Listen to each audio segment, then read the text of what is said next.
Bentrovate e bentrovati da Ivan Fiorillo. Vi do il benvenuto a questo nuovo appuntamento per il ciclo di lezioni intitolato A scuola di homeschooling.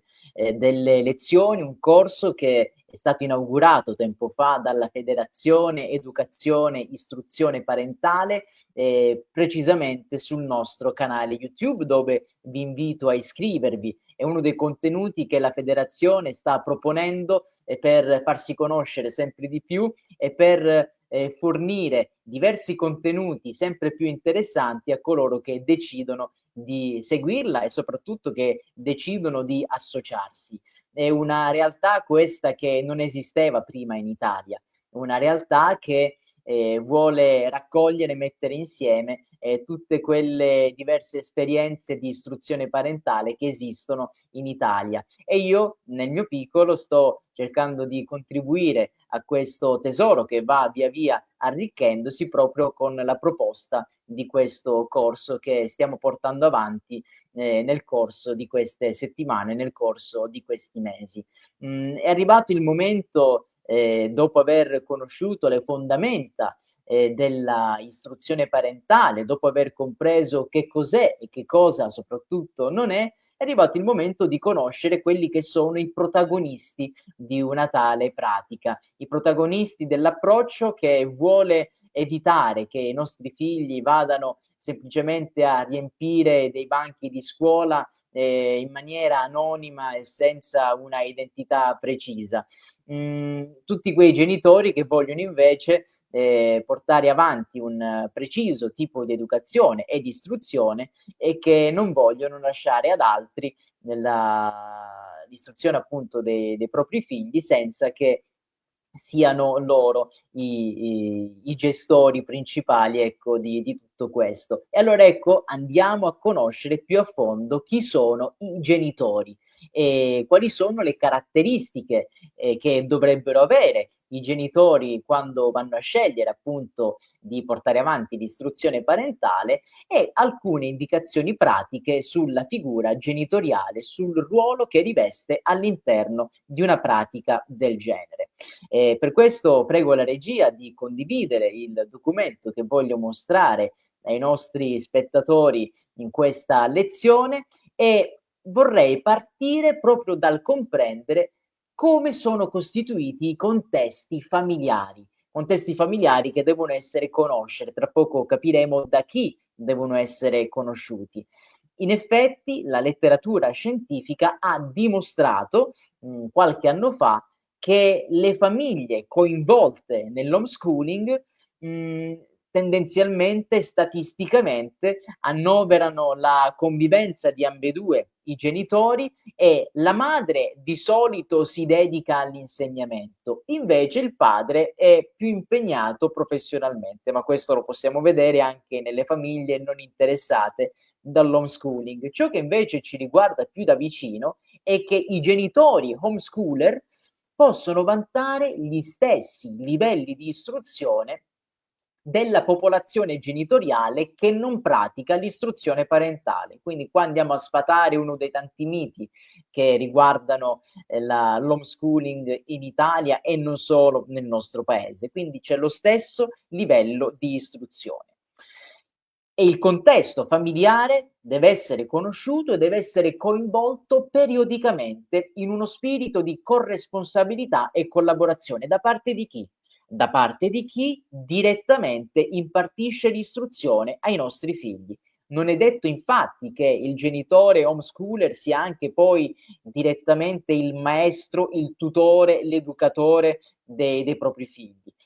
Tante volte succede che invece il genitore affidi a delle persone di comprovata preparazione, di comprovato anche comprovata attenzione pedagogica nei confronti dei bambini e dei ragazzi, l'istruzione che si vuole impartire. Quindi comunque in quel caso il genitore è protagonista di questo tipo di istruzione perché gestisce primariamente la stessa con appunto la terza persona. Però poi a stretto contatto con il ragazzo, con il bambino, c'è un'altra persona. Bene, è necessario che sia questi tutori, sia le scuole presso cui poi si vanno a a portare avanti gli esami, i test che vanno a controllare poi la preparazione effettiva di questi figli, ecco, è necessario che ci sia un coinvolgimento diretto, preciso, continuativo con la figura del genitore. Quindi il genitore non semplicemente affida a qualcun altro, scelto da lui stesso, l'istruzione del ragazzo, del bambino, però deve collaborare fattivamente proprio alla stessa. Quindi in questo caso ecco che deve essere protagonista reale dell'istruzione parentale, perché altrimenti non parleremmo appunto di istruzione parentale. Ed è necessario proprio che vi sia una sempre maggiore consapevolezza e i genitori se ne facciano promotori, per questo lo ricordiamo nel contesto di questo corso. I genitori se ne devono fare promotori anche quando anche questa attenzione non dovesse esserci dall'altra parte. Mi sto riferendo alle scuole, le scuole pubbliche, le scuole private, le scuole cioè tradizionali. Dovrebbero coinvolgere e dovrebbe partire da loro questa attenzione nei confronti dei genitori homeschooler, perché comunque nei nostri territori italiani ci sono famiglie che praticano l'istruzione parentale e allora le scuole non possono far finta di nulla e in una maniera o nell'altro devono attivare, devono portare avanti dei canali diretti di dialogo, di confronto con queste realtà esistenti appunto nel nostro paese. E le motivazioni che portano i genitori a scegliere consapevolmente di istruire in questa maniera i figli sono variegate, sono davvero tante, sono però state raccolte, messe insieme da chi ha studiato in maniera scientifica il fenomeno. E allora ecco che abbiamo ragioni che sono consapevoli, anche un po' meno consapevoli, però che alla fine contribuiscono a sostanziare la scelta che poi porta all'istruzione parentale. Tendenzialmente sono anche ragioni che non sono stagnanti, ma possono andare a cambiare nel corso del tempo e possono essere ideologiche, quindi possono avere a che fare con la formazione valoriale dei figli, oppure possono essere pedagogiche. Ciò vuol dire che vi è preoccupazione per il rendimento scolastico dei figli. Allora ecco che i genitori ritengono di essere maggiormente capaci di gestire questo aspetto della vita dei figli. Possono essere ragioni pragmatiche, quindi magari una tutela della sicurezza personale, perché si ritiene che vi sia una maggiore insicurezza in ambienti pubblici come quello della scuola, oppure perché magari si vuole che i legami familiari vengano rafforzati. In questo caso siamo nell'ultima ragione, nell'ultima famiglia di ragioni che vengono seguite, cioè le ragioni familiari. Sono delle ragioni quindi che hanno a che fare sostanzialmente soltanto con il contesto familiare. Si ritiene che portando avanti l'istruzione parentale sia ecco, questa scelta sia maggiormente utile per la stessa famiglia all'interno della quale tutto questo avviene. Dopo aver visto le motivazioni ci possiamo spostare su una caratteristica che è sempre presente nelle famiglie che portano avanti l'homeschooling, cioè esiste una volontà di trasmissione di valori e di credenze. Sono quei valori, quelle credenze propri dei genitori e che vengono ritenuti importanti, fondamentali, di assoluto rilievo da parte dei genitori stessi. I genitori vogliono trasmettere alla propria discendenza i valori culturali, le credenze religiose di cui si fanno promotori. È una scelta dettata da uno spirito di responsabilità.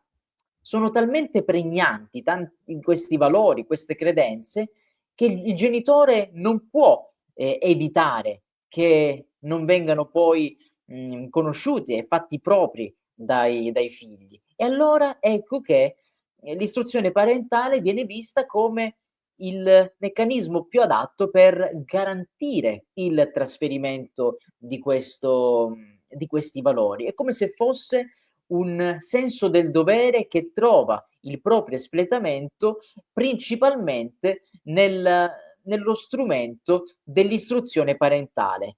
Certo, poi bisogna vedere quanto in effetti questi valori siano condivisibili da parte della prole, ma certamente dalla parte del genitore la volontà di trasferirli di padre in figlio c'è e non manca decisamente. L'influenza sui figli del proprio livello culturale è più importante del modello di homeschooling preferito.